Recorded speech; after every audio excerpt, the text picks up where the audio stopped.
Hello friends, இது நான் உங்கள் சையத். இந்த வீடியோவில் நம்ம எதை பற்றி பார்க்க போகிறோம்னா, தமிழில் வந்து அவுட் ஆஃப் புக் சோர்ஸை இலக்கணம் ரிலேட்டடாக தமிழை பிழையின்றி கற்போம். ஸோ இந்த book Tamil virtual academy release பண்ண இந்த புக்கோட செகண்ட் சாப்டர் பார்க்க போகிறோம்.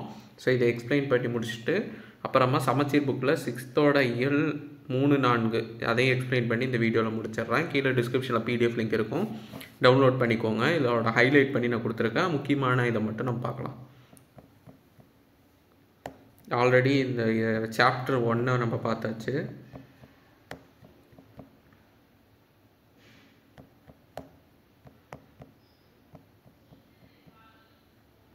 ஓகே, சொல் வகைகள். ஃபஸ்ட்டு பதம்னு சொல்லியிருக்காங்க. கிளவி, பதம், மொழி என்பது சொல்லோட வேறு பெயர்.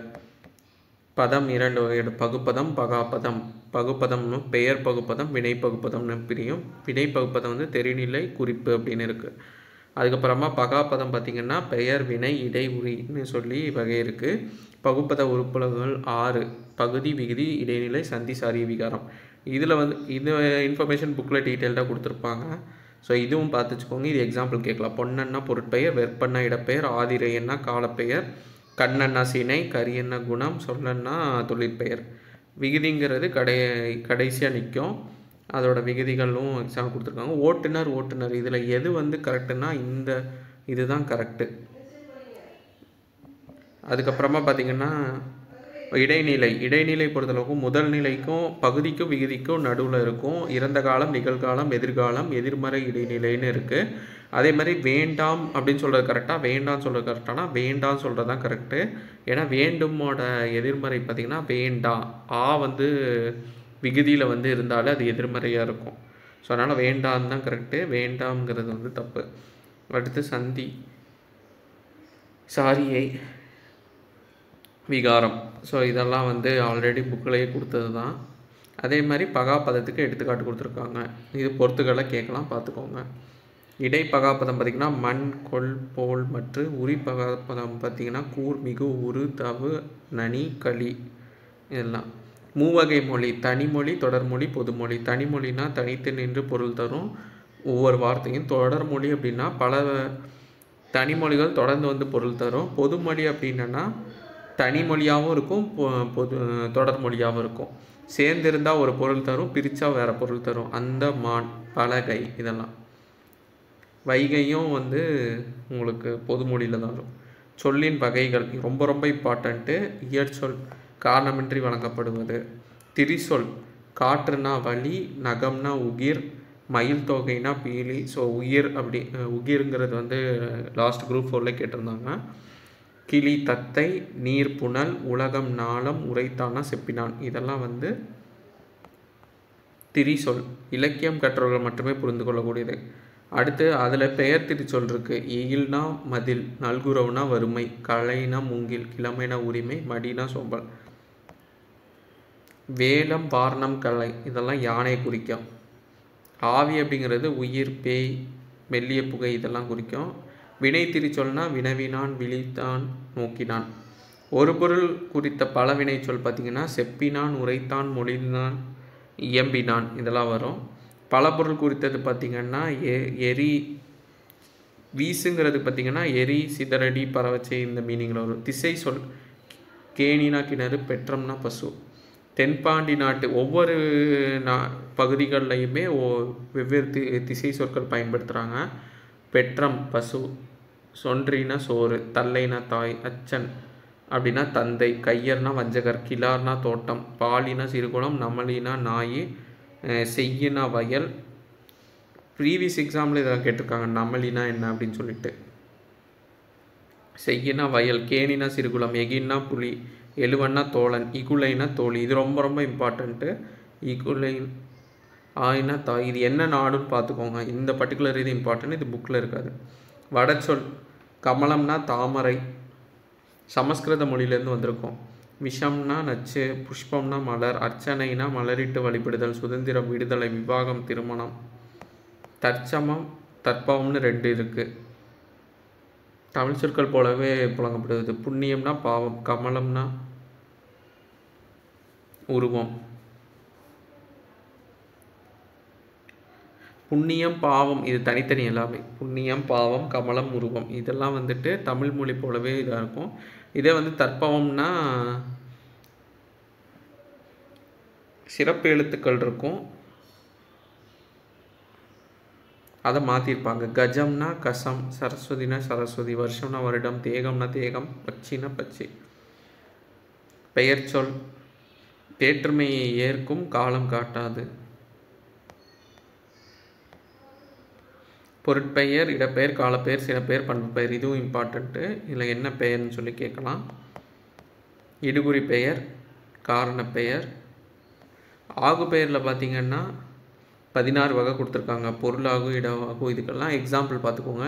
இதில் மேக்ஸிமம் எல்லாம் புக்கில் இருக்கிறது தான், எக்ஸாம்பிள் மட்டும் எக்ஸ்ட்ராவாக பார்த்துக்கோங்க. மல்லிகை சூடினான் பொருளாகு பெயர், உலகம் ஏந்தது இடவாகு, கார் எடுத்தான் டிசம்பர் சூடினான் காலவாகு, தலைக்கு 10 ரூபாய் கொடு சினையாகு. பண்பாகு பார்த்திங்கன்னா வீட்டிற்கு வெள்ளையடித்தான், புலங்கள் வெந்தது அப்படின்னா தொழிலாகு. 1 பெற்றால் ஒடிமையம் எண்ணல், 3 கிலோங்கிறது எடுத்தல், 5 லிட்டர்னா முகத்தல், 2 மீட்டர்னா நீட்டல். சொல்லாகுனா இந்த பாட்டு என் செந்தனை தூண்டியது, சொல் தவறாதே, சொல்லுக்கு கட்டுப்படு, இதெல்லாம் பார்த்திங்கன்னா சொல்லாகு பெயர். பாலை இறக்குனா தானி, அந்த களத்தை குறிக்கும், பாத்திரத்தை குறிக்கிறதுனால தானியாகு பெயர். நான் குரல் படித்தேன், யாழினிது குழலினிது புல்லாங்குழல் கேட்டு மகிழ்ந்தாள், இதெல்லாம் கருவியாகு பெயர். காரியாகு பெயர் அப்படின்னா காரியத்தை வந்து அதன் கருவிக்காக இருந்தால் காரியாகு பெயர். நான் அலங்காரம் கற்றேன், இன்று தான் அகத்தியம் வாங்கினேன். அகத்தியம் நூலை குறிக்கும், அலங்காரம்னா அந்த ஒப்பனை செய்கிறது குறிக்கும். கருத்தாவாகு வைரமுத்துவை படி, திருக்குறளை படி, இதெல்லாம் கருத்தாவாகு.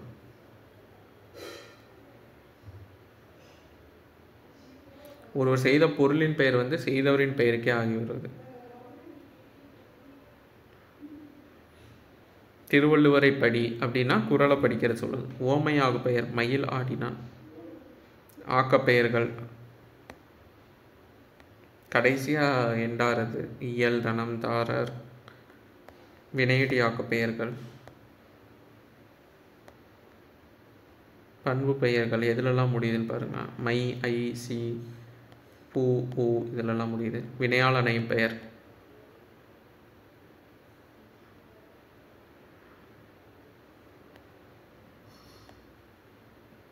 தொழிலை செய்த கர்த்தாவிற்கு பெயராகவே மூவிடத்தில் வரும், காலம் காட்டும்.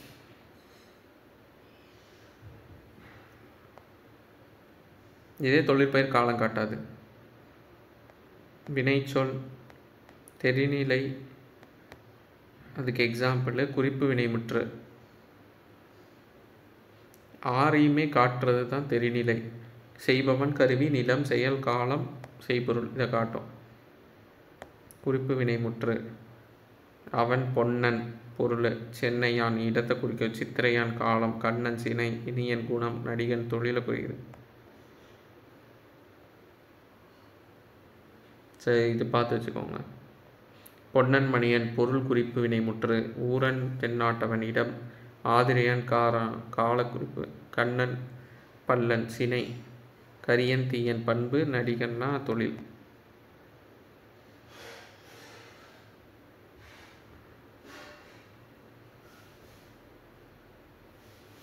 சரி, இது எதாவது கொடுத்துட்டு அது என்னன்னு கேட்கலாம். தெரிநிலை வினைமுற்றா, குறிப்பு வினைமுற்றா, இல்லை என்ன வகைன்னு சொல்லி கேட்கலாம். பெயரச்சம் முற்றுப்படாத வினைச்சொல். பெயரை கொண்டு முடியும். தெரிநிலை அப்படின்னா ஆடி ஆட்டம், குறிப்புனா நல்ல குடும்பம். வினையச்சம் வினையை கொண்டு முடியும். வினையச்ச வாய்ப்பாடு 12 வகைப்படும். அடுத்து இடைச்சொல். ஆ, ஐ, ஆன், சாரி ஆ, ஐ, இவ்வுங்கிறது வந்து எதிர்கால இடைநிலை. வேற்றுமை உறுப்பு, காலங்காட்டும், ஓம உறுப்பு, சாரியை இதெல்லாம் நடுவில் வரக்கூடியது. தத்தம் பொருளை உணர்த்தி உறுப்பு ஏ, ஓ, இசை நிறை ஏ, ஒடு, ஓ, மார், ஆன, அசைநிலை இதெல்லாம் வந்து இடைநிலையில் உள்ள வகைகள். உரிச்சொல் கடிமணி, கடிமனை நனி சிரித்தான். காவல் மிகுந்த மனைன்னு பேர். கடினா காவலை குறிக்கும், நனினா மிகவும். சால உரு தவ நனி கூர்களி இதெல்லாம் மிகுதியை குறிக்கும், ரொம்ப ரொம்ப இம்பார்ட்டண்ட்டு. கடிங்கிறது காப்பு, கூர்மை, மனம், விளக்கம், அச்சம், சிறப்பு, விரைவு, மிகுதி, புதுமை, ஆதல், வரைவு, மன்றல், கரிப்பு ஆகிய பல பொருட்களை தரும். இதுவும் ரொம்ப இம்பார்ட்டண்ட்.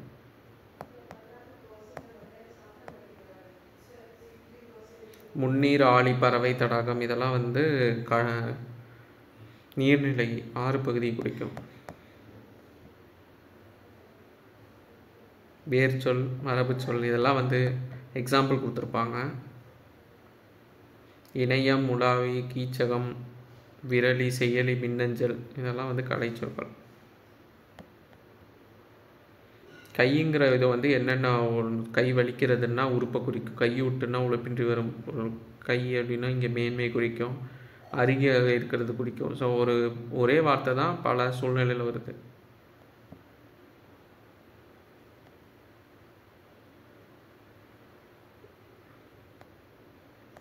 உயர் பொருட்பேறு இதில் வந்து இதை மட்டும் எக்ஸ்ட்ராவாக பார்த்துக்கோங்க. உயர் பொருட்பேறு, இழி பொருட்பேறு.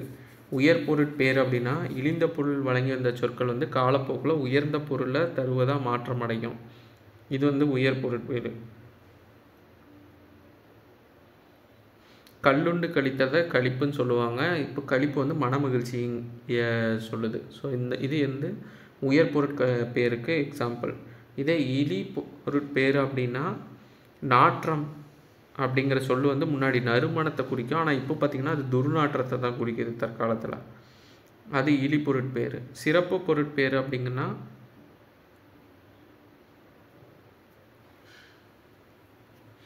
மானுங்கிறது வந்து விலங்கை பொதுவாக சொல்லுவாங்க, ஆனால் இப்போ பார்த்திங்கன்னா ஸ்பெசிஃபிக்காக ஒரு விலங்கை மட்டும் சொல்கிறாங்க. நெய்யும் அதே மாதிரி தான். எள்ளோட நெய், பாலோட நெய்ன்னு நிறைய இருக்குது. ஆனால் இப்போ சமீபமாக நெய்யினா பாலோட நெய்யை மட்டும் தான் குடிக்கும். அதனால் முன்னாடி பொதுவாக வழங்கப்பட்டது இப்போது ஸ்பெசிஃபிக்காக உள்ளது தான் வழங்கப்படுது. அதான் சிறப்பு பொருட்பேறு. பொது பொருட்பேறு அப்படின்னா எள்ளுலேருந்து எடுக்கப்பட்டது தான் எண்ணெய்ன்னு சொன்னாங்க. ஆனால் இப்போ வந்து எண்ணெய்னா தேங்காய் எண்ணெய், மண்ணெண்ணெய், விளக்கெண்ணெய்னு பொதுவாக நிறைய இதை குறிக்குது. அதே மாதிரி தன்மை, குளிர்ச்சி பொருந்திய நீரை தான் தண்ணீர்னு சொன்னாங்க. ஆனால் இப்போ தண்ணீர்னா சீரக தண்ணீர், மிளகு, காப்பி தண்ணீர், கஞ்சி தண்ணீர்னு நிறைய பொது பேராகுது. ஸோ இந்த நாள் இம்பார்ட்டண்ட்டு.